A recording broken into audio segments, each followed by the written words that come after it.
سلام عرض میکنم خدمت همه عزیزان. خوش اومدین. شهادت جناب رئیس جمهور و همراهشون رو خدمتتون تسلیت عرض میکنم.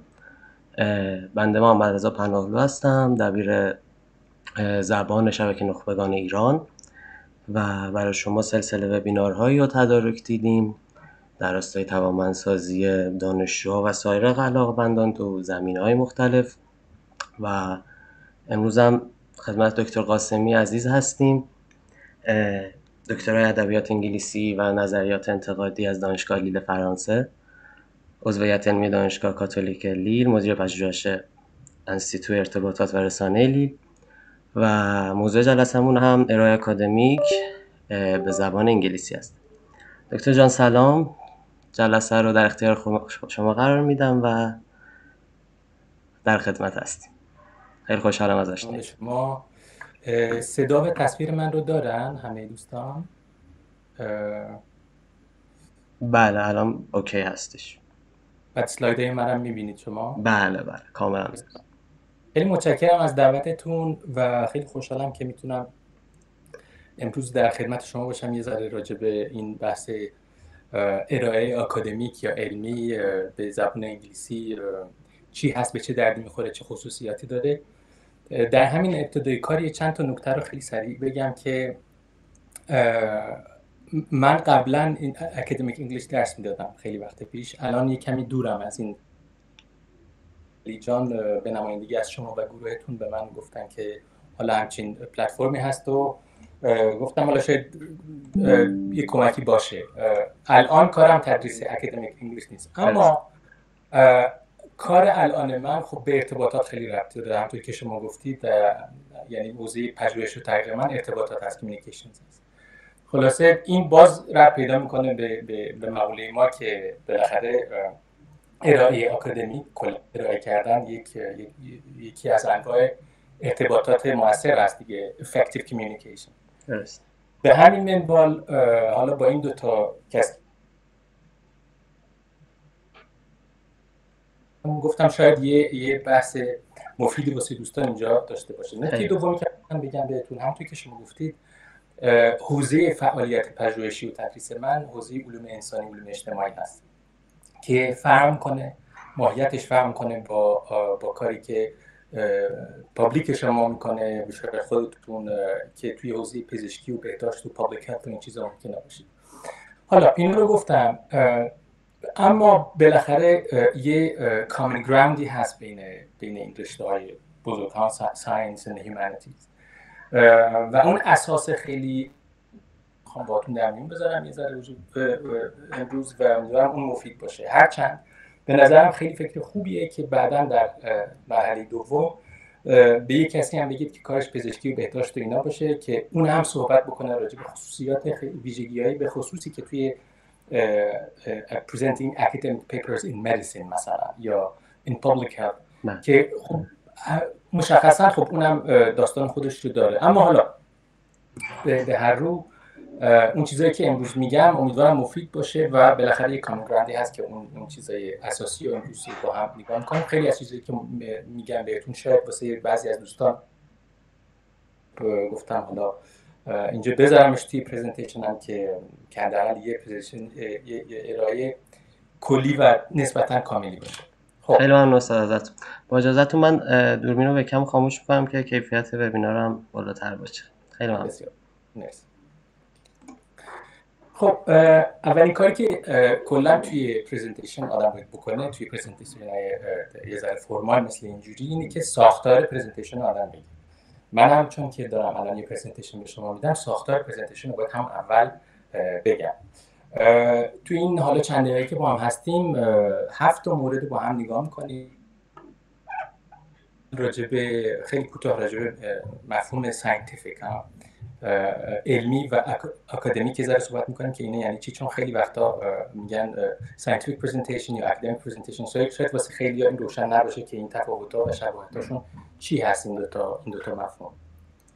بعد یه چند دقیقه راجع به اهمیت و کاربرد این اکادمیک پرزنتیشن میگیم که اصلا به چه درد می‌خوره، چرا مهمه، چرا راجعش وقت می‌ذاریم، چرا این همه راجعش کورس و کتاب نوشتن. بعد راجع به ویژگی‌های یک ارائه موفق صحبت می‌کنیم توی این کانتکست اکادمیک. بعدش ساختار ارائه اکادمیک پرزنتیشن رو با هم نگاه می‌کنیم که چی هست و این کلا یکیه. الان شما هر کانفرانسی برید به خیلی هم فرق نمی‌کنه به زبونش، به انگلیسی یا به فرانسه، تو کشوری که توش دارم زندگی می‌کنم ساختار یکیه و این ساختار رو باید یاد بگیریم از همین الان. بعد از این چند تا مهارت ارتباطی بهتون میگم که شاید بدیهی باشه ولی بد نیست یادآوری بشه، که کلا توی هر جور پرزنتیشنی کمک میکنه، اما مخصوصا توی پرزنتیشن اکادمیک شاید بد نباشه اینا رو یه جایی داشته باشیم و تمرین بکنیم. نکته ششمی که با هم راجبشون حرف میزنیم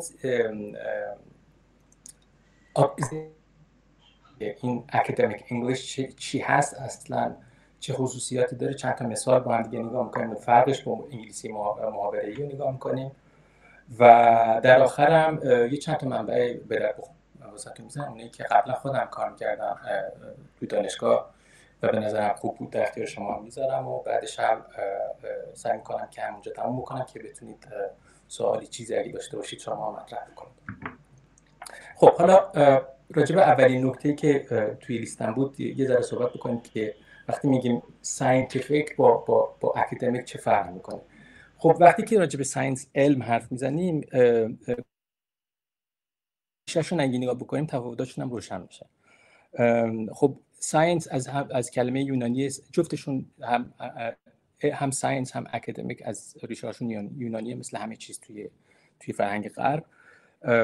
ساینتیفیکوس به معنی این ساینس یا به معنی دانش یا دانستنه و اون پسفند فیکوس به معنی ساختن و تولید کردن دانش. وقتی راجع به ساینتیفیک صحبت می‌کنیم ساینتیفیک ورک یا ساینتیفیک فلان، ساینتیفیک پیپر، یعنی یا ساینتیفیک اکسپریمنت، کلا دنبال تولید دانش هستیم. خب یعنی اگه بخوایم یه جایی رو فرض بکنیم میشه آزمایشگاه. بیکن میکرد، اون کسی که the scientific method رو درست کرد و منظم ارائه داد. اکادمیک خب خیلی ربط داره به ساینتیفیک دیگه. خب وقتی راجع به اکادمیک حرف میزنیم که ریشش هم از اکادیموس گرفته شده که بازم یونانی، همونطور که گفتم قهرمان اسطوره‌ای فلان اینا، اما اکادمیا برای اولین بار خب افلاطون اولین مدرسه‌شو اسمشو گذاشت اکادمیا. پس اکادمیا میشه اون کانتکست، میشه اون جایی که توش علم تدریس میشه، گسترش پیدا میکنه. اون جایی که علم بیشتر به آزمایشگاه ربط داره، اکادمیا یا اکادمیک به دانشگاه و ارائه و نمیدونم نوشتن و تدریس و اینا برمیگرده. به خاطر همین اسم این ارائه رو، این پرزنتیشن رو گذاشتم اکادمیک پرزنتیشن انگلیش که خیلی جامع تر از علمیه، که آدمایی که کار اکادمیک میکنن الزاما کار علمی به معنای فرانسیس بیکن نمیکنن. میتونه فیلسوف باشه، میتونه ادیب باشه، میتونه توی رشته میتونه هنرمند باشه. به همین منوال و من موضوع بحثم اکادمیک پرزنتیشن هست و نه روش شناسی علمی راجبش صحبت نمی‌کنم امروز. خب نکته دوم لیست من اهمیت و کاربرد اکادمیک پرزنتیشن هست دیگه. به چه دردی می‌خوره، چرا اصلا آدم‌ها همچین کاری می‌کنن؟ خب اولین فایدهش the spread of knowledge دیگه. باید وقتی شما توی آزمایشگاه کار می‌کنید، دانش تولید می‌کنید با اون روش شناسی به خصوصتون، اگر این دانش به روش مؤثر، به طور مؤثر اشتراک گذاری نشه، خب به درد زیادی نمیخوره دیگه. باید یه راهی پیدا بشه که استاندارد باشه، که همه قبولش داشته باشن، که اون یافته‌های علمی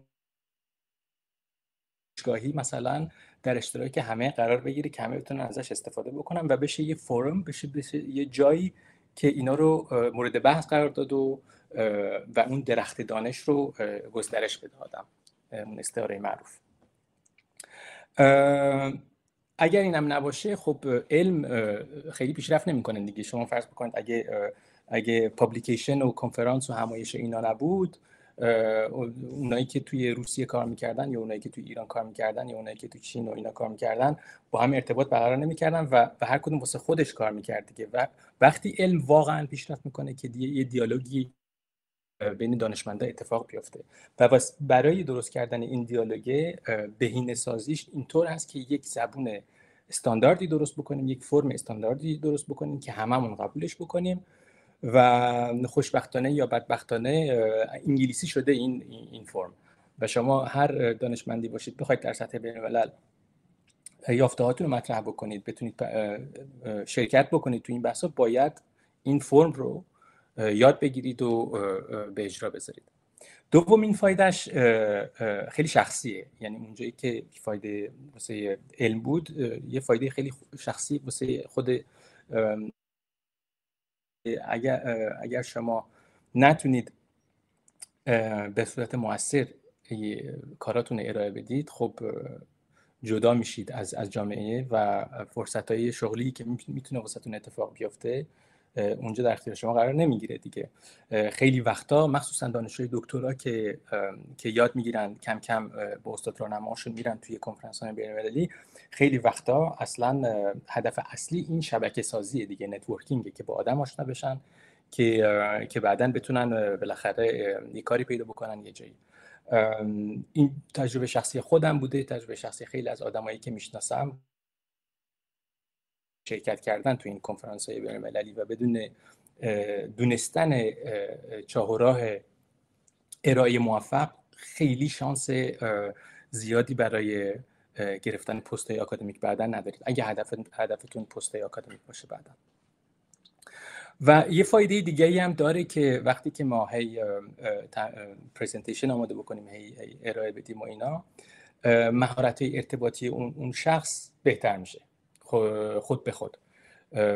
یه مهارت خیلی مهمی هست بهش میگن پابلیک سپیکینگ که این اصلا منحصر به آدمای ساینتیفیک و آکادمیک نیست.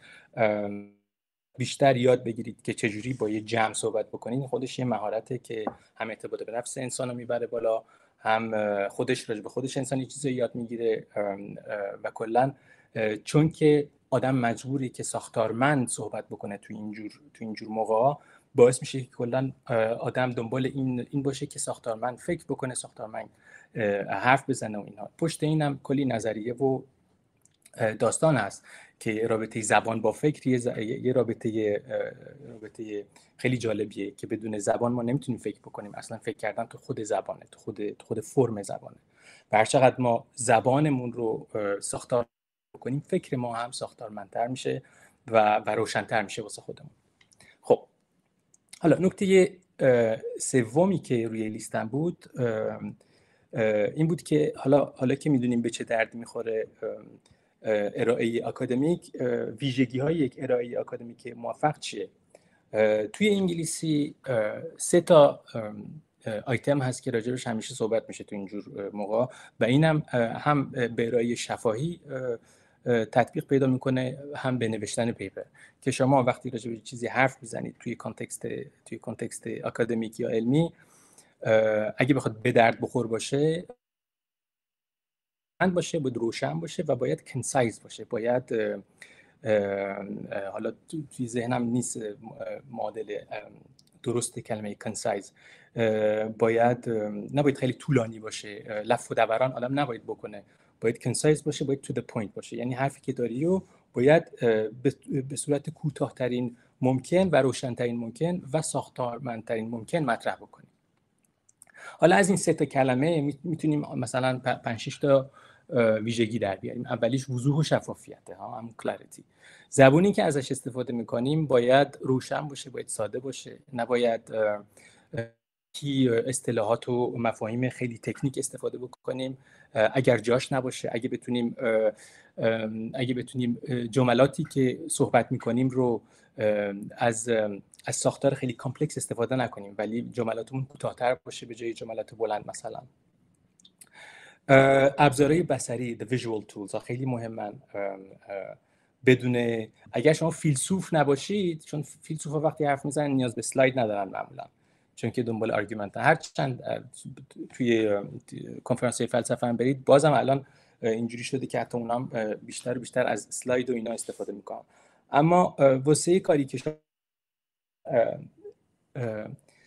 پیپری که توش متدولوژی باشه، توش کارهای آزمایشگاهی باشه، توش نتیجه باشه و اینها، ما نیاز داریم که ابزارهای بصری استفاده بکنیم. سلاید مثلا خیلی مهمه. بعضی از ویدیو استفاده میکنن. توی سلایدامون اگه از گراف و جدول و اینجور چیزا استفاده میکنیم باید اینا روشن باشن. اگه بتونیم تا در حد امکان از رنگ باید استفاده بکنیم، هرچند این خودش هم باید متعادل باشه. اگر رنگین کمونش نباید بکنیم دیگه. چند تا رنگ برای مهمه، ولی دیگه مثلا خیلی رنگ نباید استفاده کنه آدم دیگه، چون که ممکنه حواس مردم رو پرت بکنه. نکته سوم اینجا مهارت ارتباطی، اون چیزی که داریم حرف میزنیمه. خب و اون چیزی که بهش میگیم بادی لنگویج. راجع به این یه اسلاید جداگونه حالا دارم بعداً بیشتر راجع بهش صحبت میکنم. اما اینجا مهمه که بدونیم که کلا وقتی از ارتباطات صحبت میکنیم، ارتباط برقرار کردن مردم با هم دیگه، ما فکر میکنیم که قسمت اصلیش زبانه، اون چیزی که ما میگیم. اما ارتباطات نشون دادن که اتفاقا شاید 70-80% چیزایی که ما مطرح میکنیم، اکسپرس میکنیم، اتفاقا از زبان غیر شفاهیه. نان وربال کامیونیکیشن، بادی لنگویج، تون صدای، ویژوال تولزایی که استفاده میکنیم، کاری که من با دستم دارم میکنم الان، و ماجولیشن، اون تغییر صدایی که میدم وقتی که یک نکته رو میخوام مهم جلوه بدم. صدام مونوتون نیست، یک جور نیست. اگه شما صداتون و تون صداتون و والیوم صداتون یک جور باشه از اول تا آخر، مخاطب شما اصلا خوابش میبره. خب امیدوارم حالا اتفاق اینجا نیفته. خب باید این یاد بگیریم که صدامون رو بالا پایین بکنیم و چند تا کار رو که بهش میگن کیوز، که وقتی از یک نکته به یک نکته دیگه میریم، مثلا اینو فقط با تکون دادن اسلاید مثل الان اینجوری این کارو نکنیم. همزمان وقتی اسلاید رو عوض میکنیم با دست یا با صدا نشون بدیم که این اتفاق داره میفته. اینجوری باعث میشه که مخاطب شما هم اگه یه ذره داره خوابش میبره بیدار بشه. این خودش یه مهارت ارتباطیه که پابلیک اسپیکینگ، یا حالا بعد یه ذره بیشتر راجعش میتونیم حرف بزنیم توی سوالا. کار مهم دیگه ای که باید بکنیم آمادگی و تمرینه. خیلی اشتباه میکنن، میگن که خب من الان اسلایدامو درست کردم، پیپرمو نوشتم، خب الان دیگه آمادم که برم پرزنت بکنم. این راجع به آدمایی میتونه ست پیدا بکنه که حداقل 100 بار پرزنت کردن. من الان 10-15 ساله که سالی حداقل 4-5 بار شرکت میکنم، پیپر ارائه میدم، ولی هر بار قبلش چند بار تکرار میکنم که ببینم این چیزی که میگم آیا روشنه واسه مخاطبم یا نه. و این تمرین و آمادگی خیلی مهمه. کمترین فایدهش به موضوع بعد، اون چیزی که داریم می‌نویسیم بعد حتی تو اسلاید میذاریم تو ذهنمون 15-20 دقیقه طول میکشه، ولی وقتی اینو ارائه میدیم میبینیم که 45 دقیقه طول میکشه یا مثلا 10 دقیقه طول میکشه. خیلی مهمه که آماده بکنیم، قشنگ ریهرس بکنیم، مثل اون بچه‌ای که حالا تئاتر کار کردن میدونن ریهرس کردن چیه. جلوی آینه باید این چیزایی که قراره بگیم رو تمرین کنیم، بگیم که مطمئن بشیم حداقل این چیزایی که من میخوام بگم توی اون 15 الی 20 دقیقه زمانی که بهم قراره بدن میگنجه. چون اتفاقی که ممکنه بیفته و خیلی اتفاق استرس ما رو بیشتر زیاد میکنه تو اینجور موقع، اینه که شما دارید حرف میزنید بعد بهتون میگن که 2 دقیقه مونده وقتتون. اگه مودریتور شما آدم خوبی باشه 5 دقیقه قبلش بهتون میگه 5 دقیقه مونده که شما بتونید حداقل یه ذره جمع‌بندی بکنید. ولی همه مودریتورها توی پنل، راجع به یه پنل استاندارد دارم صحبت میکنم که 3 تا اسپیکرن، 1 ساعت و نیم کل تایم پنل، 3 تا اسپیکر رو 15 الی 20 دقیقه وقت دارن که پرزنتیشنشون رو انجام بدن، بعد نیم ساعت هم کیو ان ای، نیم ساعت هم سوال جوابه. توی کنفرانس‌های توی فرانسه چون که خیلی مردم بیشتر دوست دارن حرف بزنن، شما 20 دقیقه رد بکنید برید سمت 25 دقیقه اما توی مثلا برید توی آلمان یا برید توی انگلیس یا توی آمریکا، توی کانادا، تو اینجور جاها بخواید صحبت بکنید خیلی پانکچوالن و کلا برنامه ریزیشون اینجوریه که کل پنل نباید 1 ساعت و نیم بیشتر طول بکشه و وقتی به شما میگن 2 دقیقه مونده، اگر شما تا نصف پرزنتیشنتون رسیده باشید، باعث میشه که شما نصف اون چیزایی که میخواید بگید رو نگفته باشید و این خودش استرس ایجاد میکنه. کانکلوژن هم دیگه وقت ندارید بگید، جمع‌بندی نمیتونید بکنید، بعد استرس میگیرید بیشتر، هی بدتر و بدتر میشه. بعد موقع سوالا کسی دیگه نمیدونه چی سوالی از شما بکنه، چون که چیز زیادی نشنیده دیگه. به خاطر همین خیلی چند بار حداقل اگه تا حالا مثلا پریزنت نکردین، چند بار با خودتون پریزنت بکنید جلو آینه. میتونید صداتون رو ضبط بکنید، بعد صدای خودتون رو بشنوید اگر کسی رو ندارید که واسش پریزنت بکنید. ولی در بهترین حالت اینه که واسه یکی از دوستاتون این کارو بکنید و یه ذره فیدبک بازخوردم بگیرید از اونها. نکته آخرم اینجا راجع به این cultural difference ها هست. این چیزی که میخوایم ما بگیم، باید ببینیم که مخاطب ما کیه. یکی از اولین کارهایی که باید بکنیم وقتی که پیپر ما اکسپت شده، باید میخوایم بریم ارائه بدیم، اینه که این کنفرانسی چجور همایشیه، چجور جاییه، اون آدمایی که میان انگلیسیشون در چه حده، آیا توی این کشوری هست که بیشتر شبیه انگلیسی و آلمانیان یا شبیه ایتالیایی و فرانسویان. خب چرا اینو میگم؟ مثلا یکیش مسئله زبان بود که اول گفتم بهتون، مسئله دوم وقت و اینا، زبان و وقت و اینا. مسئله دوم اینه که توی بعضی از کشورها، مثلا توی دبی اگه شما بخواید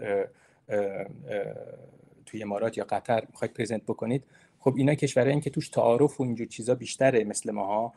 باید یه زمان بیشتری اون اول پرزنتیشن کمی تعریف و تمجید بکنید از آدم کنفرانس یا مثلا شما رو معرفی کردن. اما توی مثلا انگلیس یا جای دیگه بخواید پرزنت بکنید، همون thank you to the organizers for organizing، همین یه جمله بس اول کار.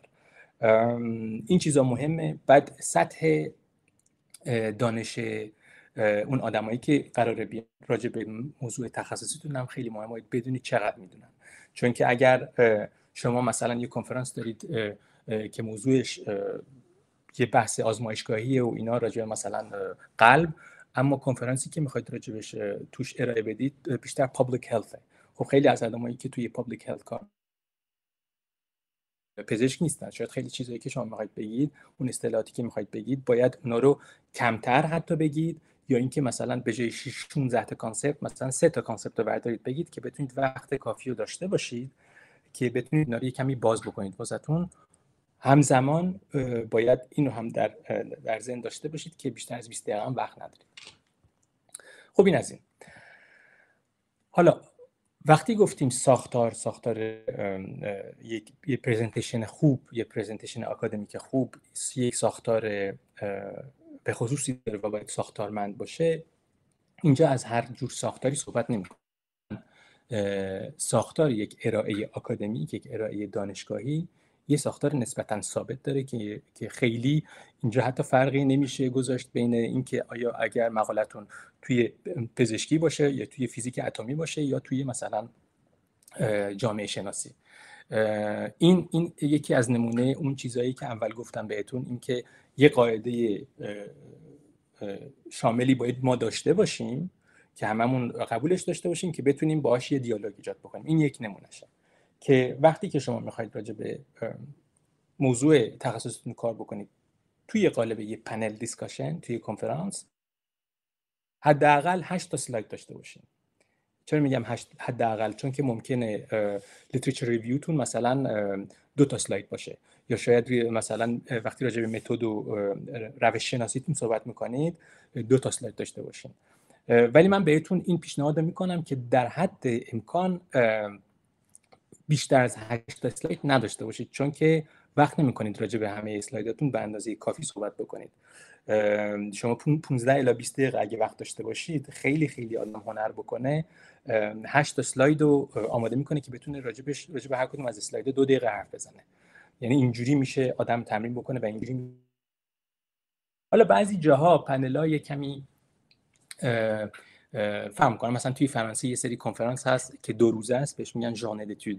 یه کنفرانس کوچیک‌تری هست که پنل به جای اینکه 1 ساعت و نیم واسه 3 نفر باشه مثلا 2 ساعت واسه 3 نفر، یا اینکه 2 نفر صحبت میکنن توی 1 ساعت و نیم، که اینجا باید روشن بکنید قشنگ اگر مشخص نیست توی اون برنامه که شما چقدر وقت دارید حرف بزنید، که اگر بهتون گفتن شما وقت دارید نیم ساعت 45 دقیقه حرف بزنید، اینجا میتونید این 8 آیتمی که توی ساختارتونه رو مثلا 2 تا یا 3 تا اسلاید بهش اضافه بکنید اونجایی که به نظرتون خیلی مهمتر یا جالب‌تره واسه مخاطبتون. چیزی که اینجا گذاشتم روشنه، اما حالا اگه بخوایم خیلی سریع نگاه بکنیم، اولین اسلاید شما باید اسلاید تایتل باشه دیگه، این چیز بدیهیه.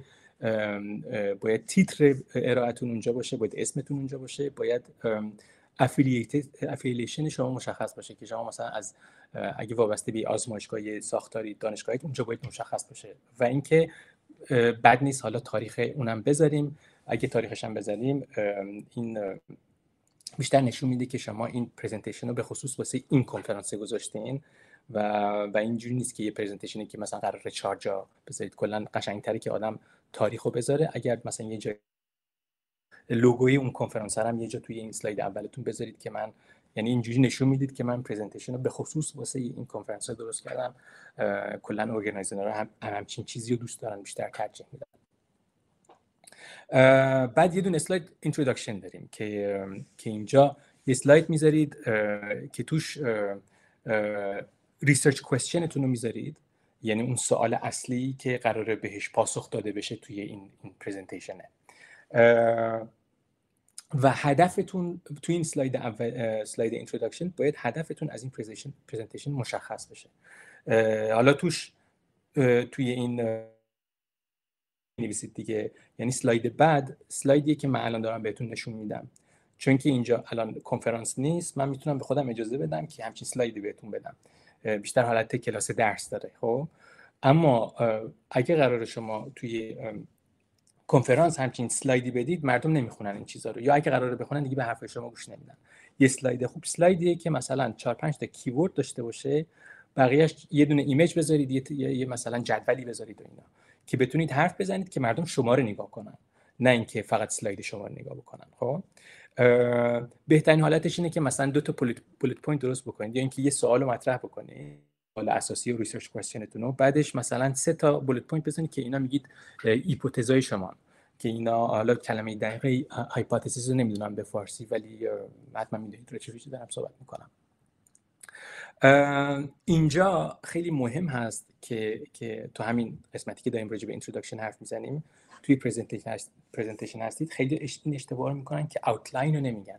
آوتلاین چیه؟ اون آوتلاین اون اسلاید دومی که بهتون نشون دادم، اونجایی که بهتون گفتم که خب توی این پرزنتیشن 6 تا نکته رو می‌خوایم با هم نگاه بکنیم، اول این، دوم این، سوم این، چهارم این.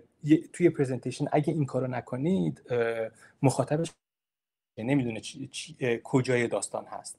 باید قشنگ به این میگن ساین پوستینگ. خب که این 4 که الان شما میبینید اون بالا، وقتی میگم 4 ساختار ارائه موفق، میدونید که این 4 تون لیستی که من بهتون نشون داده بودم توی اسلاید دوم. اگر من توی این اسلاید اول بهتون نگفته بودم که موضوع 4م ما اینه، یه ذره شما خب گم میشید دیگه، نمیدونید الان من کجای ارائه‌ام هستم. واسه اوتلاین گفتنم خیلی راحت، شما خیلی ساده میتونید بگید so to address the questions، چون که research question رو گفتید، میگید to address these questions. مثلا میگید اول راجع به این صحبت میکنم، بعد میگید then I will move on to فلان and finally I will conclude by saying. این چیزی که کلا همیشه تکرار میشه، کلا هم سیفید و مطمئن هستید که اصلا اشتباه نمیکنید توی فرم اگه اینجوری بگید. یه اسلاید خیلی مهمه توی social sciences and hard sciences، کلا تو کاری که همه ما میکنیم، مقاله یا پرزنتیشن علمی یا اکادمیک نیست مگر اینکه توش literature review باشه. literature review یا اون باید کلمه فارسیش میشه دوره کردن شما پیپرهای رفرنس یا اون چیزای اصلی راجع به بحثتون رو رفتید نگاه کردید و بر مبنای این بک‌گراند هست که شما میخواید صحبت بکنید و ارائه بکنید. باید نشون بدید که آخرین ریسرچ ها راجع به ریسرچ کوئسچن خودتون رو بلدید و نگاه کردید. اگر اینو نشون ندید، ارائه شما یه ارائه خیلی درست حسابی نمیشه، چون که بالاخره ما هیچی رو اینونت که نمی کنیم، که هممون که ادیسون که نیستیم. کلا کار علمی اگه خیلی هنر ما بکنیم، بر پایه مطالعاتی که قبلا توی زمینه ما انجام شده، ما میایم رو اونا وای میستیم، یه ذره رو شونه اونا وای میستیم و میایم یه چیز دیگر رو مطرح بکنیم. و اینجا تو این اسلاید 3 لیترچر ریویو باید نشون بدید که این کارو شما کردید. این میشه مشق ما، مشق کسی که کار علمی میکنه، کار آکادمیک میکنه، این که نشون بده که من میدونم که آخرین بحثا توی زمینه من چی بوده و من کافی نیست فقط نشون بدم که چیا رو خوندم، و اینکه من پوزیشن من ویزاوی این چیه، من اینا رو چجوری نگاه میکنم. که میگه مثلا 4-5 تا سایتیشن اینجا میذارید، میگید که فلانی و فلانی راجع به این بحث گفته، اما به این میگن پرابلماتایزیشن. اینجاست که میشه یه دونه ترانزیشن خیلی خوب به اسلاید بعدی شما، شماره 4 روی لیست من اینجا، که اونجا مطرح میکنید که سوال اساسی که شما تونستید مطرح بکنید چی هست، که بر پایه چی بوده، بر پایه مطالعاتی که قبلا انجام شده. تایتل هر کدوم از این اسلایدها هم میتونید همین چیزی که من گذاشتم بذارید. تایتل اسلاید سه مثل literature review یا background، توی مثلا بعضی وقتا نمیگن literature review، میگن background، the background of the study. این توی مثلا مقاله توی لانست اگه نگاه بکنید، New England Journal، چیزایی که توی مبحث شما کلیدی هستن، میبینید background نوشتن. literature review بیشتر توی رشته‌های علوم انسانی، علوم اجتماعی مطرح میشه. این اسلاید 4 خیلی مهمه، چون که نشون میده که شما تونستید یه سوال تحقیقاتی رو مطرح بکنید. چون که سوال تحقیقاتی شکل میگیره. ما هیچ وقتی که یه پروژه پژوهشی شروع میکنیم، مطمئنا یه سوالایی تو ذهنمون داریم، خب، ولی اون ریسرچ کوئسچن هنوز نیست. فعلا میشه جنرال کوئسچن، ارتباط این مولکول که شما میبینید چی هست. خب این سواله، درسته، و این ممکنه بشه پایه یه پروژه علمی که شما میخواید روش کار بکنید، ولی این هنوز ریسرچ کوئسچن به اون معنا نیست. که این ریسرچ کوئسچن میشه وقتی که شما بیاید این سوال جنرال رو وردارید، از فیلتر چی رد بکنید؟ از فیلتر لیترچر ریویو. ببینید که خب مطمئنا این سوالی که شما اینجوری جنرال مطرح کردید، اگر شما اولین نفری باشید که این سوالا رو اینجوری مطرح کرده باشید، خیلی کارتون درسته. خب یا خیلی کارتون درسته، یا اینکه هنوز اون مشقه رو انجام ندادید. اون مشقه چی بود؟ مشقه این بود که شما لیترچر ریویو رو بخونید، بکنید و ببینید که توی بحث شما چه چیزایی گفته شده. وقتی اون سوال جنرال، اون سوال کلی که ما اول پروژه توی ذهنمون شکل گرفته رو از این فیلتر رد بکنیم، اینجا نشون میدیم سوال ما سوال خیلی تخصصی تری میشه دیگه اینجوری نمیشه که رابطه این مولکول با این پدیده چیه تو این پدیده پزشکی، ولی میگه مثلا رابطه این مولکول با این پدیده پزشکی اینجوری بوده، اما میخوایم نگاه بکنیم اگه اینجوری بشه اونجوری چجوری میشه. حالا سعی میکنم که یه ذره مثال از رشته شما بیارم. اگه مثلا مخاطب من توی چیز بود، توی رشته خودم بود، حالا خلاصه ببخشید، تنها چیزی که به ذهنم میرسه اینه فعلا. این اسلاید 4 بازم یه سواله و اونجاست که اگر شما هایپوتزیس دارید، هایپوتزیس چیه؟ جواب کلی به سواله، یعنی اون یه جور جوابیه که ما میخوایم تست بکنیم که نشون بدیم که چطور به این جواب رسیدیم توی اسلایدهای بعدی. خب خیلی‌ها هایپوتزیس نمیذارن، خیلی‌ها فقط همون سوال تحقیقاتی رو میذارن، خیلی ریسرچ کوئسچن. خودم به شخصه هایپوتزیس از ارتباطی یه ذره به نظرم بیشتر کار میکنه اگر بذارمش توی کانکلوژن. سوال تحقیقاتی رو اینجا میذارم، بعدش میام راجع به روش شناسی صحبت میکنم دیگه، که اسلاید 5. این اسلاید هم خیلی خیلی مهمه. بدون روش شناسی شما بازم این چیزایی که میگین پایه علمی به اون صورت نداره، یا آکادمیک نیست. روش شناسی چیه؟ همون ریسرچ متدولوژیه که شما چطور داده‌هاتون رو جمع‌آوری کردید و چطور داده‌هاتون رو تحلیل کردید. این باید مشخص بشه دقیقاً شما کار کردید.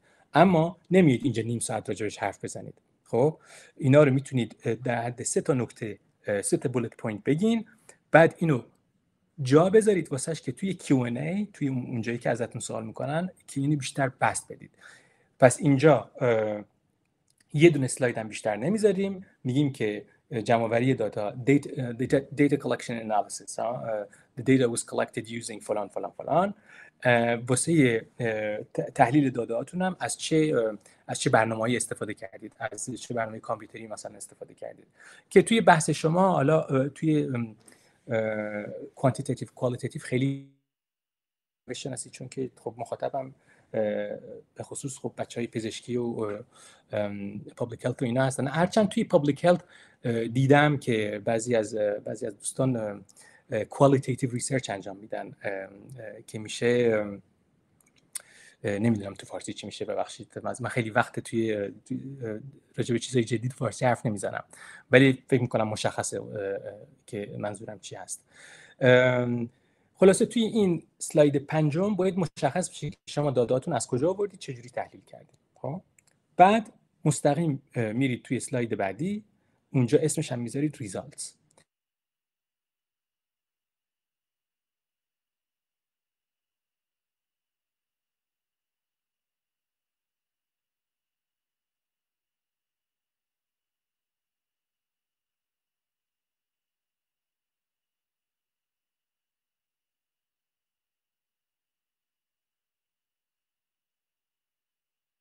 یه بار دیگه تکرار رو بکنید بعضی چیزا رو، اگه بتونید به زبون دیگه بگید باز بهتر، یعنی از واژگان متفاوتی استفاده کنید که همون حرفاتون هی نگید همون کلمات رو، که نشون بدید دقیقاً. توی یه اصطلاح هست میگن to drive the point home، یعنی اون مسئله رو ببرید خونش، که اونجا بشینه تو خونش قشنگ بشینه سر جاش. conclusion کارش اینه که برگرده توی اینتروداکشن. بعد کلا اگه نگاه بکنید مؤخره یه ساختار آینه‌ای دارن، اینتروداکشن و کانکلوژن انگار آینه همدیگن. توی اینتروداکشن ما ریسرچ کوئسچن رو مطرح می‌کنیم، بعد میگیم که بعد آوتلاین رو مطرح می‌کنیم دیگه، یادتونه میگید I will first talk about this then we will move on to the second point but thirdly and finally. توی کانکلوژن هم شما دارید همین رو میگید دوباره، خب ولی با یه زبون دیگه‌ای، که اینجوری اول و آخر رو میبندید با هم دیگه، پرزنتیشنتون کامل میشه. یه توتالیتی میدید به مخاطبتون که یه چیزی باشه که سر و تهش معلوم باشه. قشنگ این سر و ته قشنگه به عنوان یه اکسپرشنی که اینجا ازش استفاده بکنیم.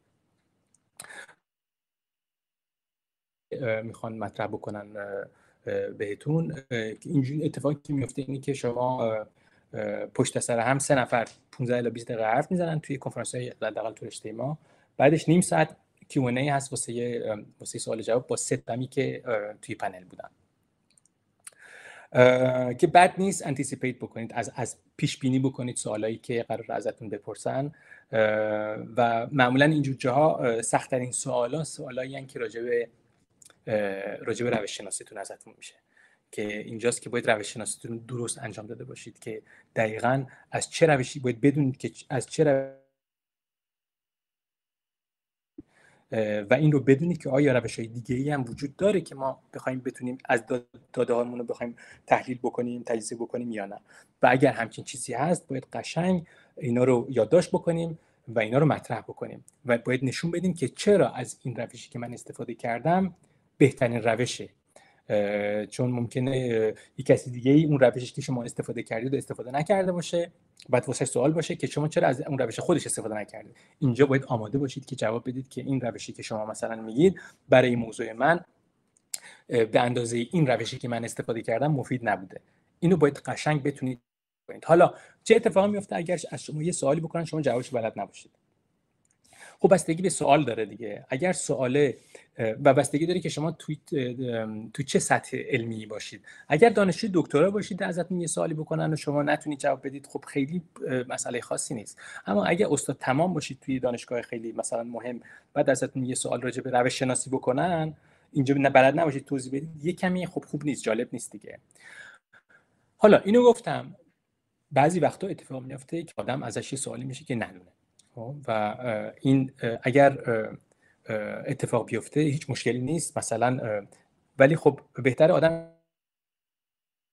کلا چیز جالبی نیست آدم بگه I don't know، نمیدونم. بهترین نوع جواب به سوالی که ما جوابش رو نمیدونیم اینه که تشکر بکنید از اون سواله و بگید که من راجبش بعداً مطالعه میکنم. بازم این خودش یه تکنیک ارتباطاتیه. مثلا به جای اینکه بگید I'm sorry I don't know the answer to your question، میگید که that's a great question. خب یه ذره کلیشه است دیگه، اینو همیشه میگن thank you for your question. بعد میگید که I'll definitely have a look. بعد مثلا میگید I'd like to keep in touch with you. اینجوری یه جورایی خطر اون طرفی که ازتون این سوالا دارید چیز میکنید، دارید نیوترالایز میکنید. به جای اینکه مضطرب بشید بگید نمیدونم و فلان اینا، میگید که تا حالا بهش فکر نکردم، I haven't thought about it، یا I haven't looked at it this way but I'll definitely look into it. می‌بینید تون خیلی عوض میکنه داستانا رو. حالا توی سوال جواب اگه خواستید بیشتر راجع به این میتونیم صحبت بکنیم. خب حالا توی چند تا اسلاید قبلی یه جا راجع به اهمیت ارتباط غیر شفاهی داشتم بهتون گفتم و گفتم که یه اسلاید به خصوص راجع به این دارم. اسلاید اینه. خب که همونطور که اول کارم بهتون گفتم، ارائه آکادمیک یک تمرین ارتباطه.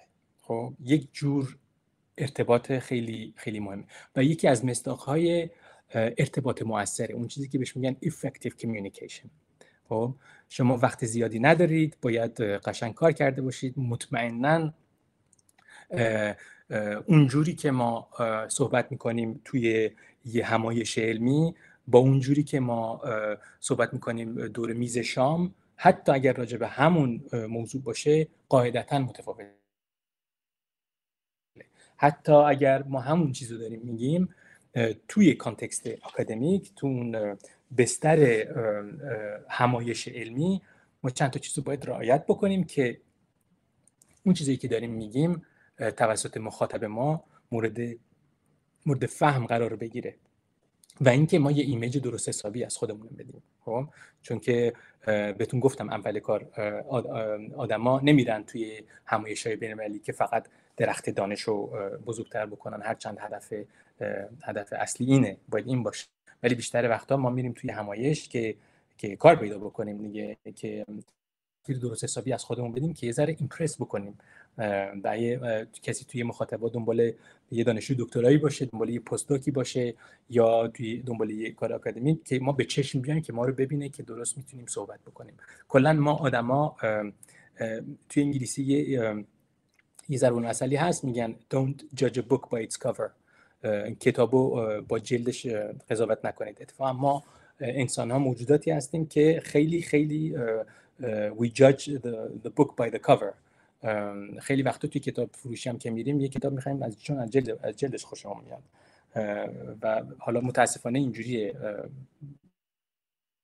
نباید اینطور باشه معلومه، ولی خب اینطور هست. به خاطر همین فرم خیلی مهمه. فرم هم شما وقتی میرید توی همایش، اگر دانشجو دکترا باشید یا اولین کنفرانستون باشه، خب اون آدم هیچ چی راجع به شما نمیدونه، چون هیچ رپیوتیشنی ندارید. هر چی راجع به شما میدونه تو همون 15-20 دقیقه است. اگر مهارت ارتباطی لازم رو نداشته باشیم اونجا، خب نمیتونید یه ایمپرشن درست حسابی از خودتون بدید دیگه. حالا واسه اینکه ایمپرشن درست حسابی از خودمون بدیم تو اینجور از این فرصت یه استفاده بهینه‌ای واسه خودمون بکنیم، یه چند تا چیزو باید تمرین بکنیم و یاد بگیریم. خب قاعدتاً بعضی استعداد بیشتری دارن توی این، بعضی استعداد کمتری دارن. شرایط داستان زندگی خود انسان هم مهمه، کجا بوده، کجا زندگی کرده، چطور بزرگ شده، بستر فرهنگی قاعدتا خیلی مهمه، ولی اینا هیچ کدومش دلیلی نیست که آدم نتونه اینا رو تمرین بکنه و آدم سخنور بهتری بشه. حالا این 4 تا نکته چی هم؟ توی خیلی از کنفرانس‌ها، مخصوصا توی رشته‌های شما، توی همونشایی که راجع به پزشکی، راجع به پابلیک هلت، حالا پابلیک هلت یه ذره بیشتر من میشناسم تو بهداشت عمومی، چون که یه جنبه‌های فرهنگی داره میکنه به کاری که دارم میکنم و دیدم که بیشتر موقع‌ها ارائه دهنده رو بهش این اجازه رو میدن که ایستاده ارائه بده مقاله‌ش رو. این خیلی خوبه و باید از این استفاده کرد. بعضی وقتا این چویس رو به شما میدن که میخواید وایسید روی پودیوم یا میخواید نشسته پرزنت بکنید. اگه این آپشن رو داشته باشید که شما ایستاده صحبت بکنید، حتما ایستاده صحبت بکنید، حتی اگر در وهله اول یه کمی باعث ایجاد اضطراب میشه واسهتون. چرا مهمه ایستاده صحبت کردن تو اینجور موقعا؟ چون که وقتی شما نشسته صحبت بکنید،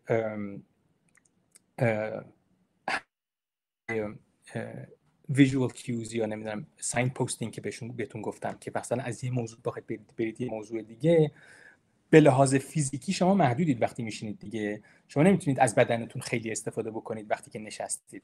بعد وقتی نشسته باشید کنارتون 2 تا آدم نشستن، به خاطر همین وقتی دستتون خیلی تکون بدید ممکنه آرژتون بخوره توی دهن اون بغلیتون و این خیلی جالب نیست.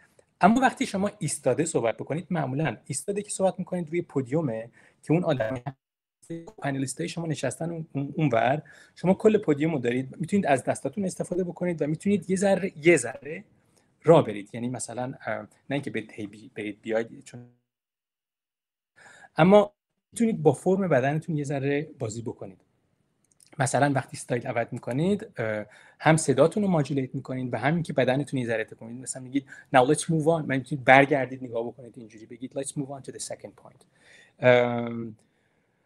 و وقتی آدم ایستاده صحبت میکنه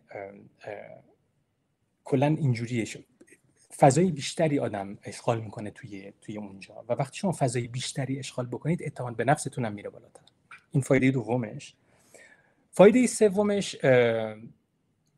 سوم اینه که وقتی شما نشسته بخواید پرزنت کنید، یک جورایی باعث میشه شما چون همیشه مردم مقاله هاشون با خودشون میبرن و به نظر این اشتباه. بد نیست که آدم تکست مقاله رو به خودش داشته باشه، چون ممکنه یهو وسط مقاله آدم توپق بزنه یادش بره به خاطر استرس. بد نیست اون رو داشته باشید که برگردید بخونید.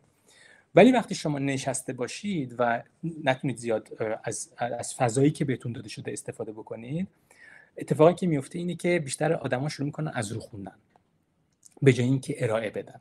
خب و این کارو آدم نباید بکنه. یعنی آدم باید انقدر تمرین بکنه قبل از اون ارائه که بتونه حرف بزنه، نه اینکه بخونه. رو باور کنید دوستان، واسه هیچ کس جالب نیست.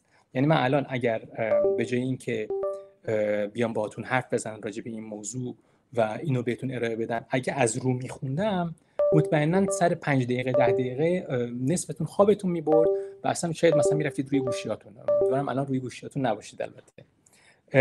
به خاطر همین وقتی شما ایستاده باشید یک جورایی مجبور میشید که بیشتر حرف بزنید تا اینکه بخونید، چون که ایستاده اگه بخونید خیلی عجیب‌تر به نظر میرسه تا اینکه شما بخواید نشسته از رو بخونید. نشسته شما اگه دستاتون رو بذارید روی میز، آرنجاتون روی میزه، پیپرتون جلوتونه، کلتون اینجوری میکنید، بعد راحت تر خوندن. ولی اگه شما ایستاده بخواید بخونید یه ذره عجیب‌تر به نظر میرسه، واسه همین این کارو نمی‌کنید. دومین چیز که راجع به مهارت ارتباطی میشه گفت، تمرین واسه پیدا کردن سرعت مناسب توی حرف زدنه. وقتی که ما استرس داریم اتفاقی که میفته تون حرف میزنیم دیگه، و اتفاقا وقتی ما از رو بخوایم بخونیم تندتر حرف میزنیم که این بدترین کاری که آدم میتونه توی یه ارائه انجام بده. تون حرف بزن، چون استرس داریم مستقیم و میخونیم همین که هیچ کس هم چی نمیفهمه، هیچ ایمپرشن درست حسابی هم شما ندادید به مخاطبتون. و حالا سرعت خوب چیه؟ سرعت خوب اینه که سرعت حرف زدنه، نه سرعت خوندن. مخصوصا وقتی که مقاله‌ای رو میخونیم که خودمون نوشتیم، چون که 50,000 بار اونو هی نوشتیم، هی اصلاح کردیم، اونو تقریبا از بر بلدیم و اون موقع به خاطر استرس متوجه نیستیم که بابا این چیزایی که من دارم میخونم اینا دفعه اوله دارن میشنون و چون مضطربیم تون شروع میکنیم خوندن. ولی بخوایم حرف بزنیم، وقتی شما حرف میزنید دیگه نگاهتون به اون کاغذ تبتونه و اکسپرشن مخاطبتون رو دارید نگاه میکنید و طبق اون اکسپرشنی که از مخاطب دارید میگیرید شما تطبیق میدید سرعت حرف زدنتون رو. یا مثلا دارید، مثلا تصور کنید شما دارید حرف میزنید، بعد مثلا چند نفر توی محتواتون مثلا چشماشون اینجوری میکنن یا مثلا اینجوری میکنن، یعنی نفهمیدم، یا اینکه چی داره میگه. خب این بهتون یه ویژوال کیو میده که این الان روشن نیست واسه این طرف من چی دارم میگم. باعث میشه شما خود به خود آرومتر صحبت بکنید یا یه چیزی رو تکرار بکنید یا یه چیزی اضافه رو مطرح بکنید. ولی این خطرش اینه که شما شروع کنید حرف زدن همینجوری و کلا وقت یادتون بره. به خاطر همین سلاید خیلی مهمه. سلاید باعث میشه که شما هی برگردید و طبق یه برنامه‌ای برید جلو. تمرین کردن اینجا یادتونه گفتم باید آدم هی تمرین بکنه. هر چقدر شما مطمئن باشید که موضوعتون رو بلدید باید تمرین کنید ارائه رو چند بار جلو آینه یا اینکه صداتون رو ضبط بکنید. وقتی که ما صدامون رو ضبط میکنیم بیشتر میفهمیم که شبیه چیه این چیزی که داریم میگیم. خب و اینکه خیلی وقتا ما متوجه نیستیم که تون داریم حرف میزنیم و طرف مقابل اون کسی که داریم باهاش تمرین میکنیم ما میگه داری تون حرف میزنه. کاری که من میکردم وقتی که جوان‌تر بودم، نمیگم جوان بودم چون هنوز جوانم، وقتی که جوان‌تر بودم این بود که روی کاغذی هی مینوشتم که آروم صحبت بکن. یه استیکرای کوچیک واسه خودم میذاشتم کف دستم، میذاشتم آروم صحبت، چون آدم یادش میره. وقتی که ما بتونیم یه ذره مسلط باشیم به سرعت حرف زدنمون، این خود به خود اعتماد به نفسمون هم میبره بالاتر. وقتی که تند حرف میزنیم یادمون میره نفس بکشیم، یعنی وقت نمی‌کنیم نفس بکشیم و وقتی شما نفس نکشی یا نفست به اندازه ضربان قلبت میره بالا، قلبت که بره بالا قرمز میشی، شروع می‌کنی عرق کردن و اینکه کلا دست در میره داستان. ولی وقتی شما شمرده حرف بزنید، کلا شمرده حرف زدن خودش کاریزما هم درست میکنه دیگه. مکس کردن، اونجایی که صحبت میکنید بعد یادتون تون دارید حرف میزنید، یه گوش زد به خودتون بکنید، یه مکس کوچیک بکنید، حتی میشه یه نفسی گرفت، هیچ اشکالی نداره و اونا وای میسن. اتفاقا اینجوری انتیسیپیشن درست میکنید و این مکسای کوتاه اتفاقا باعث میشه که مخاطب شما بیشتر به شما توجه بکنه. مکس و سایلنس کوچیک، به 30 ثانیه هیچی نگید، اون یه ذره عجیب غریبه. و این چیزایی که گفتم الان ربط پیدا میکنه به آیتم بعدی که چی هست که شما موفقیت یک ارائه کلا به میزان درگیر کردن، میزان توانایی شما در درگیر کردن مخاطب برمیگرده. شما اگر بتونید مخاطبتون رو درگیر بکنید با چیزایی که دارید میگید، هر چقدر این اتفاق بیشتر بیفته مخاطب شما از ارائه شما بیشتر خوشش میاد و بیشتر گوش میده و شما ایمپرشن بهتری میدید. حالا یکی از کارهایی که آدم میتونه بکنه صحبت بکنه، توی چشم نگاه بکنه به جای اینکه از رو بخونه، اینکه صداشو بالا پایین بکنه، اینکه مکس بکنه اونجایی که قراره بعدش یه چیز مهم بگه، و اینکه بد نیست rhetorical question آدم بپرسه. این سوالات بلاغی که سوال نیست در واقع، بیشتر یه چیزی که دارم میگه ولی واسه فرم آدم میگه اینا. بعد اتفاقی که کاری که بعضیا میکنن اینه که اگه یه ذره وقت داشته باشی یه نظرسنجی کوچیکم مثلا میتونه آدم انجام بده توی همونجا با کیور کد. مثلا ببینید، میدونم که این چیزی که دارم میگم الان ممکنه که خیلی مناسب رشته شما نباشه، ولی توی رشته‌های ما توی علوم انسانی و علوم اجتماعی این اتفاق میفته. بعد نیست اول کار با یه دونه اپلیکیشن هست، بوک کلاب، که باش میتونید نظرسنجی خیلی کوتاه درست بکنید، یا نظرسنجی، یا میتونید باش ورد کلاود درست بکنید. مثلا مخصوصا اگه موضوع بحثتون یه موضوع خیلی تخصصی باشه که میدونید که مثلا نسبت بیشتر آدمایی که توی مخاطبای شما هستن نمیدونن دقیقاً راجع به چی میخواید صحبت بکنید، اونجا بد نیست که مثلا how many of you have heard of که میندازید اینجا مردم با اسمارت فوناشون میتونن بهتون بگن و با اون ورد کلاود شروع میکنید صحبت رو شروع کردن. که این خب یه ذره این یه مهارتیه که واسه آدم یه ذره پیشرفته تره، حالا مجبور نیستید این کارو بکنید. و استرس و اضطراب نکته آخر اینجا هست، هیچ جمع نمیره واسه خیلیا، بعد از حتی 400 بار پرزنت کردن بازم یه ذره استرس دارن. به خودی خود یه ذره استرس داشتن نه فقط مشکل نیست، بلکه خوبه یه ذره یکم آدرنالین میدن به آدم. اینو دارن به یه جامعه پزشکی میدن بهتر، خیلی بهتر از من. ولی اگر استرس باعث بشه که ما نتونیم نفس بکشیم، قاطی بکنیم، یادمون بره چی بگیم، خب اینجا یه چند تا کار هست آدم قبلش میتونه بکنه.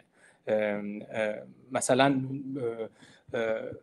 من یک بار یادم از یکی یاد گرفتم نفس خیلی عمیق قبلش، مثلا 10 دقیقه قبل از اینکه برم رو اونجا روی پنل بشینم و صحبت بکنم، نفس خیلی عمیق، ولی خیلی عمیق، یعنی اینکه وقتی بازدم من میدم این دیافراگمم میچسبه به کمرم، یعنی انقدر این بازدمو انقدر بدید که قشنگ شکم خالی بشه، فشار بیاره. خود اینم یه تکنیکی مدیتیشن هست البته، که شما ذهنتون که 500,000 جا در استرس دارید و بدترین چیزهای منفی دارید متصور میشید، اینو وقتی که یه حالت حتی یه ذره درد توی دلتون ایجاد بکنید با این نفسه، توجه ذهن رو برمیگردونه به بدن و کلا هرچی بیشتر به بدنتون برگردید، به بدن فیزیکی برگردید، استرس خودش یکم کمتر میره. کسایی که یه ذره مدیتیشن بلدن میدونن که راجع به چی دارم حرف میزنم. و اینکه با تمرین کلا این بهتر میشه، هرچی بیشتر شما پرزنت بکنید این بهتر و بهتر میشه. میدونم که وقتی مخصوصا به انگلیسی بخواد آدم ارائه بده با یه زبون دیگه‌ای که زبون مادریش نیست، مطمئنا اولای داستان آدم استرس داره، ولی آدم باید بدونه که اشتباه کردن هیچ اشکالی نداره، مخصوصا اول کار هیچ اشکالی نداره شما اشتباه گرامری بگید، چون که پروفسور ادبیات انگلیسی که نیستید اینجا و وقتی راجع به مثلا موضوعاتون میخواید حرف بزنید باید اینو بدونید که شما دارید یه افورت انجام میدید، دارید به یه زبونی که زبون مادریتون نیست انقدر جربوزه داشتید که برید یه زبون دیگه یاد بگیرید که به اون زبون دیگه یه مسئله تخصصی رو مطرح بکنید. این خود به خودی خود قابل ستایشه و آدم باید به خودش گوش زد بکنه. آیا مخاطبای شما توی اون کنفرانس‌ها میتونن نصف توانایی شما رو داشته باشن که به فارسی ارائه بدن؟ یه ذره بد نیست آدم به خودش گوش زد بکنه اینا رو. و اگه لهجه‌م بده مثلا آبروم میره، نه این چیزا اصلا مهم نیست. اتفاقا اگه قرار هممون با لهجه آمریکایی یا لهجه بریتانیایی صحبت بکنیم، خب مسخره است دیگه، این اصلا امکان پذیر نیست. تا جایی که آدم بتونه روشن صحبت بکنه، تمرین بکنه، تلفظش رو درست بکنه، این مهمه و قابل فهمه، ولی بیشتر از این آدم خودش رو نباید درگیر مسئله اکسنت و لهجه و اینجور چیزا بکنه. حالا چند تا مثال راجع به انگلیسی آکادمیک میخوام بهتون بگم قبل از اینکه ببینم چند تا اسلاید آره هم که 2 تا اسلاید بیشتر نمونده، ببخشید اما یه ذره بیشتر شد. یه چند دقیقه دیگه با من حوصله بکنید تموم میشه پرزنتیشن. وقتی از اکادمیک پرزنتیشن حرف میزنیم، راجع به ارائه آکادمیک حرف میزنیم، یعنی اینکه وقتی ما داریم ارائه میدیم به انگلیسی توی کنفرانسی همایش که به انگلیسیه، مجبوریم از انگلیسی آکادمیک استفاده بکنیم، مجبوریم از یه انگلیسی استفاده بکنیم که با انگلیسی محاوره‌ای که توی سریال‌های تو فیلم‌ها می‌بینیم فهم کنه. کسایی که انگلیسی رو با سریال و فیلم یاد گرفتن خیلی کار خوبی، یکی از بهترین روش‌های یادگیری زبانه، اما خیلی انگلیسی فرندز اونجوری که جویی حرف میزد به درد مثلا یه پرزنتیشن آکادمیک نمیخوره دیگه.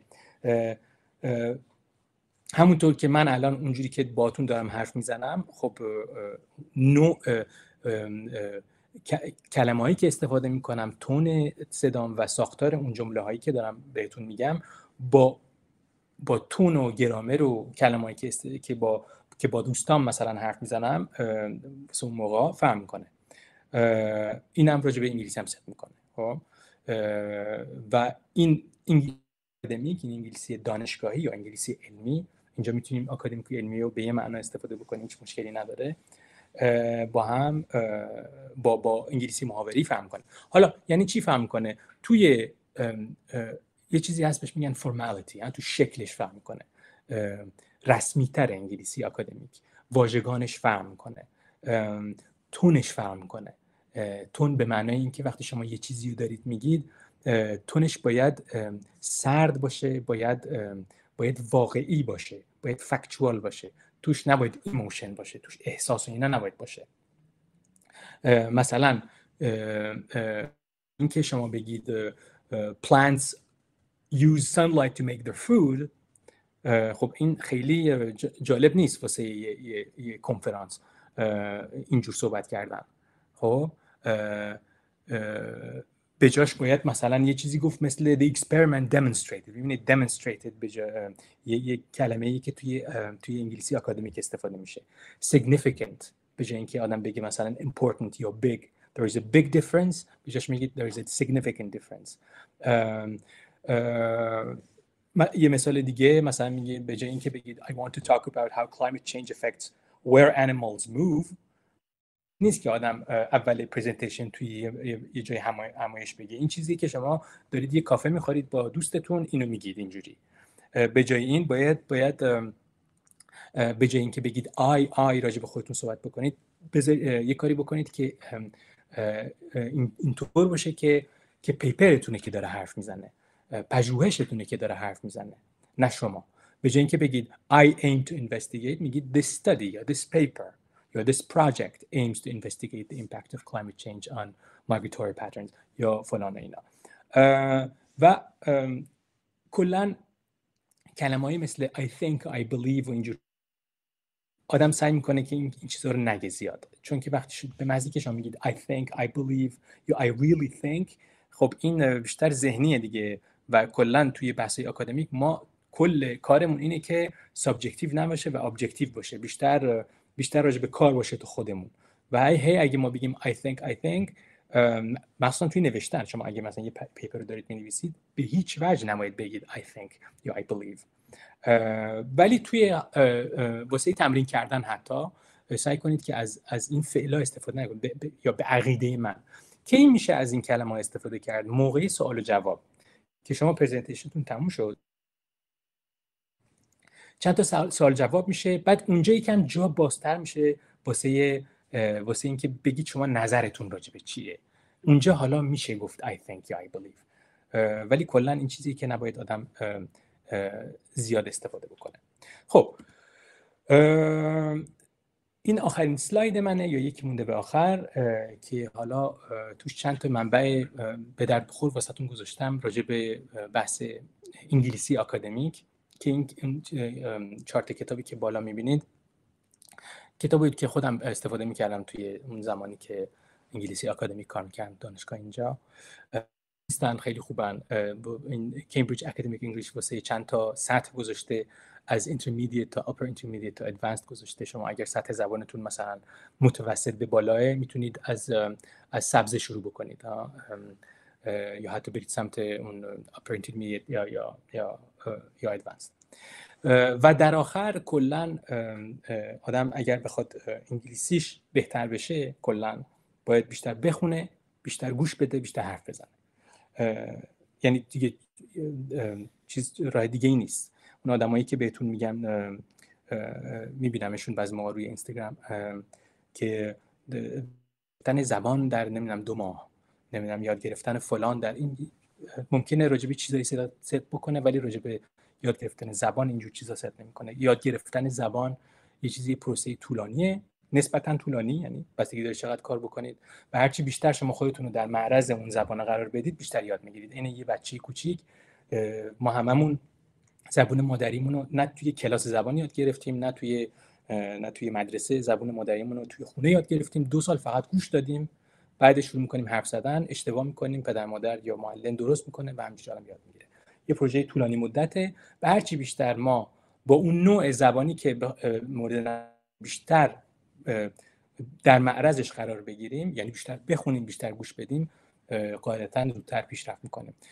دو تا از ژورنال‌های معروف رشته شما رو هم گذاشتم اینجا که قاعدتاً بیشتر خیلی بهتر از من میشناسید، ولی اینا رو به عنوان منبع اکادمیک انگلیش واسهتون گذاشتم که بدونید که اگه بخواید درست پرزنت بکنید توی انگلیسی و از چه جور واژگانی، چه جور ساختاری استفاده بکنید، همه رو میتونید توی این مقاله‌ای که اینجا چاپ میشه توی این دو تا ژورنال یا ژورنال درست حسابی دیگه نگاه بکنید. خب الانم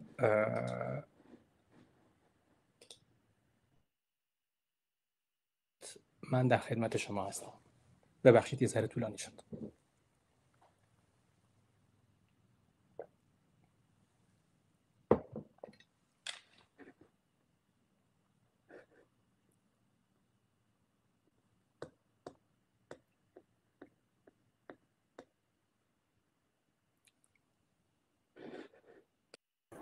خیلی ممنونم از دکتر قاسمی عزیز. ببخشید من یه ذره جایی که هستم شلوغه.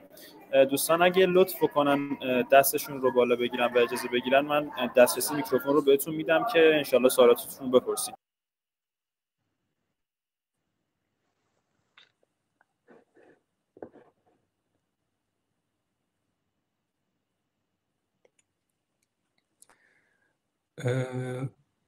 یه سوالی بود اینجا راجب اسلایدها. من این اسلایدها رو برای علی جان فرستادم و علی جان میتونن در اختیار شما بذارن، هیچ مشکلی نیست. بله مشکل نیست، اسلایدها رو انشالله قرار میدیم و هیچ مشکل نداره. البته یادآوری هم بکنم، این یادآوری که یه نکته‌ای رو بگم خدمتتون آقای دکتر، این دوستانی که توی این جلسه هستن فقط پزشکی نیستن، یعنی از بچه‌هایی هستن که شاخه دارن فعالیت میکنن، از علوم انسانی گرفته که حالا توی بحث‌های مدیریت نظام سلامت، بحث‌های فلسفه علم، علوم داده و حالا یه سری از بچه‌های مهندسی هستن قطعاً و همچنین از بچه‌های حالا علوم پایه هستن، یعنی مخاطب جنرال و جامعی داره این وبینار. بسیار خوب، خیلی خوب. پس چیزی که گفتم به درد همه بچه‌ها میخوره. خیلی خوب، خوشحالم.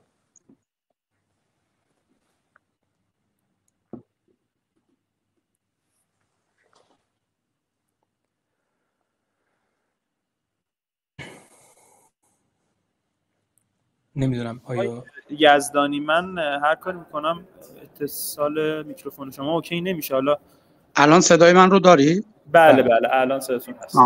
ممنونم. اولا ممنونم از شبکه نخبگان بابت برگزاری این مجموعه کارگاه که این دومیش هست من شرکت میکنم. از جناب دکتر قاسمی هم خیلی ممنونم. من رشتم علوم اجتماعیه، به خاطر همین یه عرض ارادت خاصی هم دارم نسبت به جناب قاسمی عزیز. خیلی استفاده کردم چون من خودم در مرحله در واقع دفاع رساله دکتریم هستم و این خیلی نکات کلیدی و مهمی رو دریافت کردم. از این بابت ممنونم ازتون.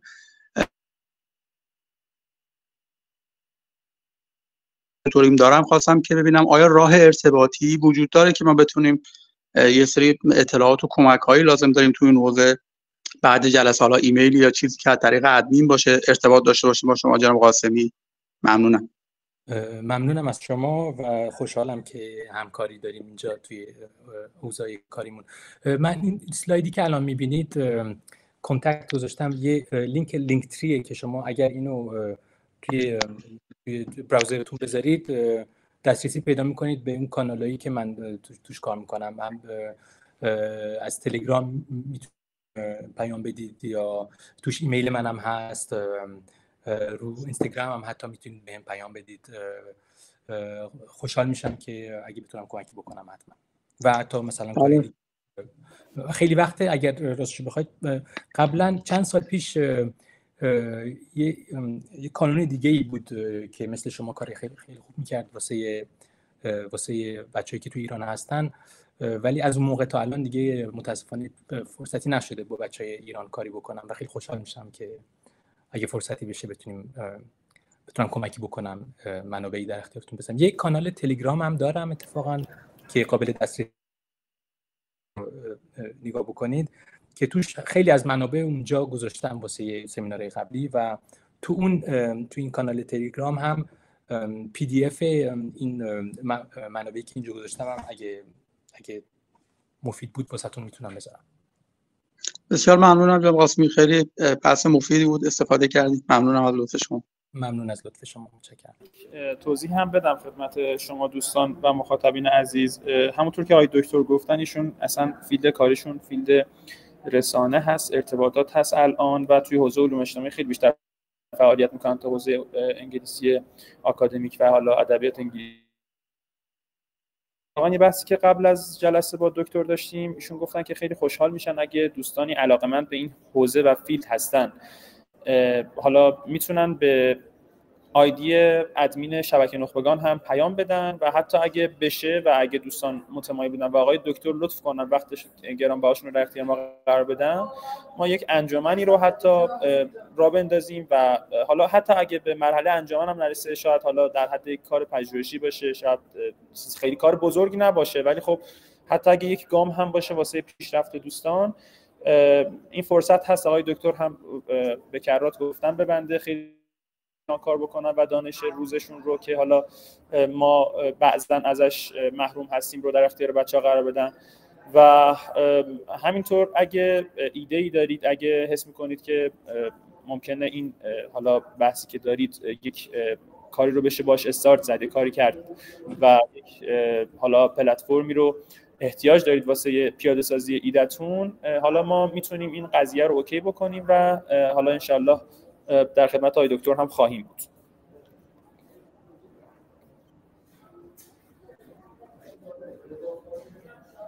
خب آقای یزدانی شما هم بفرمایید.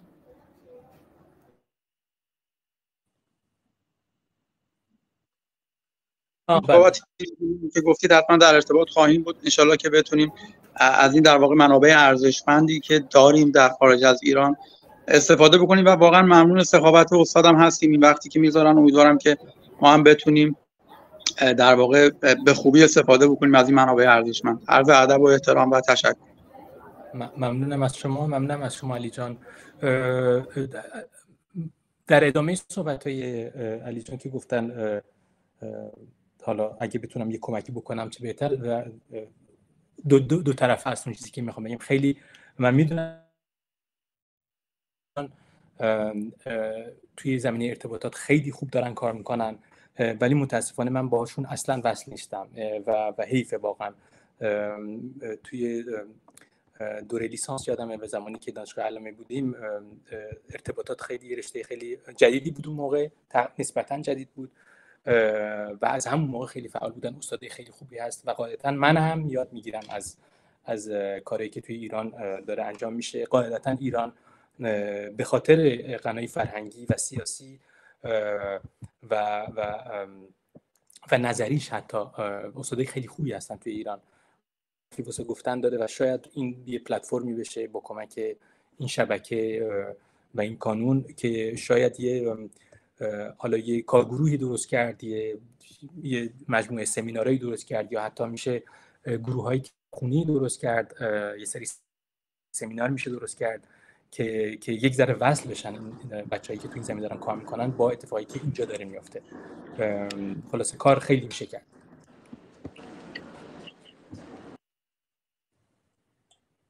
خیلی ممنونم ازتون آقای دکتر. اگه دوستان دیگه ای سوال ندارن ما از حضورتون مرخص بشیم و خیلی هم ممنونم. حدوداً 40,000 بار این پوستر بازدید خورده، تقریباً 1000 بار هم پیامش واسه به صورت این پرایوت شیر شده و متاسفانه چون روم بیشتر از 150 نفر ظرفیت نداشت به همین علت یه ذره محدودیت داشتیم توی پذیرش عزیزان و بیشتر از 150 نفر رو نتونستیم هندل بکنیم. منتها انشالله در جلسات آینده و همچنین همین جلسه رو ما انشالله فیلمش رو در اختیار دوستان قرار میدیم و دوستان میتونن استفاده بکنن. خیلی ممنونم ازتون آقای دکتر و امیدوارم که موفق باشید و همچنین ما بتونیم بیشتر در خدمت شما